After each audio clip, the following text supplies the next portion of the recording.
Hey Nova, how's it going? Hey, doing splendid. How you holding up? Yeah, I'm not too bad actually. Listen, I figured I'd ask you since you have a ton of really good ideas as a fellow content creator. I'm trying to draft ideas for an April Fool's video, and I just realized I can't rip off Dual in a week. So I wondered if you had any ideas that I could steal from.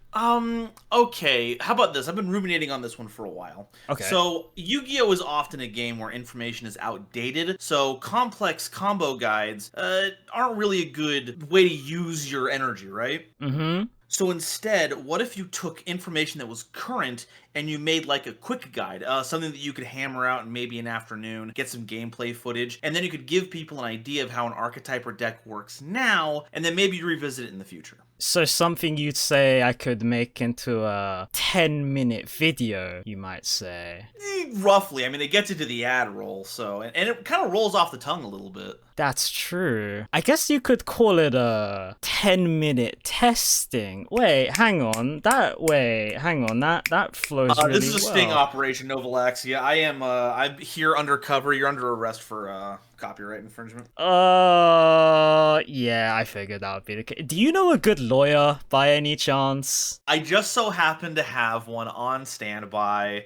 They're fairly famous. You might have heard of them. They've done a lot of very impossible cases. I am, of course, referring to the famous defense attorney, Tyrion Cuthbert, Attorney of the Arcane. Because as a magical individual yourself, you're gonna need that kind of rep. Do you happen to know anybody who goes for a bit cheaper? I mean, I don't have the money for that. Now maybe there's some kind of like I don't know. I think the right detective agency is pretty cheapo. That should be okay. I'll I'll call somebody in Dubai. They'll probably bail me out. Good afternoon, rank enthusiasts. I'm Novalaxia, and this is 10-minute training. Oh, what a great way to start the year, huh? Evo and Capcom are getting bought out by Saudi Arabia, the new Street Fighter 6 character is reinforcing a rural American stereotype, and just to really dig salt in the wound, the UK government has now decided illicit material between blood relatives is now considered verboten. But hey, surely nothing bad is happening with horse racing, right? As former New York Mayor Eric Adams would probably say, New York is the Dubai of America. I'm not sure he would actually say that, but there's no better time than the present. Presenting VIVLOS. When you collecting all that S&K and French bread money? What did that... So here's the build.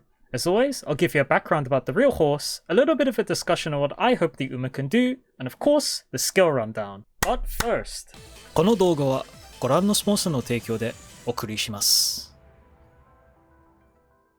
With that, let's vibe with VIVLOS. The real VIVLOS had what's best described as a checkered racing history. Much of her career is characterized by misses, near and far alike, a fate unfortunately shared by fellow Howlsweet progeny like Cheval Gras and Vershina. That being said, she didn't fare too badly overall, with a number of graded second place finishes, including a fierce fight at the 2018 Hong Kong Mile. However, she did rack up a couple of big wins, including the 2016 Shuka Show and the following year's Dubai Turf. She wasn't unfortunately able to keep the title in following years, with her retirement run having her narrowly placed second to none other than Almond Eye. You can henceforth fill the gaps in yourself. This translates to the Uma VIVLOS having something of a fascination for Dubai, wanting to live life large and race in what's described as a luxurious country. That's the game's words, not mine. She also fits into the category of immortal type characters, something that I think investors of current chance stocks may be more than eager to appreciate in the future. In-game, VIVLOS has a range of skills that are best described as niche. A couple of skills, but not all of them, including one of her evolves, trigger specifically on downhills. This doesn't sound that hyper-focused at first, until you take a look at other characters released during this time frame, many of which have much less specific skill activation requirements by comparison. It doesn't make VIVLOS bad, hardly the case at all. She's still entirely usable in most cases, hardly unlike many of the early release Umas that many only use either for parents or favoritism nowadays. However, with new champions meeting events introducing new courses like Del Mar, which don't have any height variation to speak of whatsoever, it'll be a Sisyphean effort to maximize the potential of VIVLOS as the linear passage of time trundles on. I've trained her for medium distance this time, which means two things. We're using Admire Groove, and we're back on good old Shakur. Please give us another generic stamina card side games, I'm begging you. For rare skills, we're using the classic duo of Beeline Burst and Professor of Curvature, In Body and Mind, Flash Forward, Tail 9, Like a Blaze, Divine Speed, True Metal, Unprecedented Prodigy, Adept by Nature, Brains and Beauty, and the new skill from the new scenario, which I can't really tell you much of anything about, because if I'm being entirely honest with you, I barely see this thing activate, and if it does, I'm not paying attention. Sucks to be a Yu-Gi-Oh player, huh? For evolved skills, we've opted for the appropriately named Aiming for Stardom and Journey to a New Dream, along with the obligatory character skills like Heavenly Little Sister and High Society Mentality. This run unfortunately mid-rolled the inherited unique slightly, gaining Redshift, Triumphant Pulse, Emperor's Divine Might, and Let's Pump Some Iron from our factors. You're probably thinking that this isn't exactly the craziest setup for VIVLOS out there, especially with better stamina cards like Medra Orion available, but you'd be hard-pressed to optimize this much further from the deck building perspective. Sure, good cards are good, yes, but you still have to train an Uma well.